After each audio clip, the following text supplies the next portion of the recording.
Мүнөзүңөрдү жакшыртууга аракет кылгыла. Жакшы мүнөз — бул биз дайым умтулушубуз керек болгон нерсе. Бул бизди чыныгы мусулман кылган нерсе. Анан дал ушул нерсеге жетүү өтө кыйын. Атаандаштык жана амбициялар дүйнөсүндө адашып кетүү оңой. Намазды окуу абдан маанилүү, бирок намаздардын ортосунда эмне кылып жатканыңыз андан кем эмес мааниге ээ. Сиз жай намазга гана момунсузбу? Ал эми андан кийин кандай адамсыз? Сиздин мүнөзүңүз кандай? Адамдын кулк мүнөзү, ниетин оңдоосу бул. Демек өзүңдүн ибадаттарыңды да оңдоо.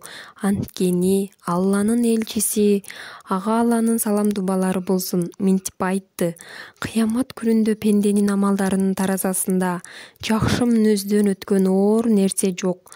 Пайгамбарыбыздын, ага Алланын салам дубалары болсун, хадисинде Алланын пенделерине кемчиликсиз ыйманга эң жакшы мүнөздүү ыймандуулар ээ болушат деп айтылган.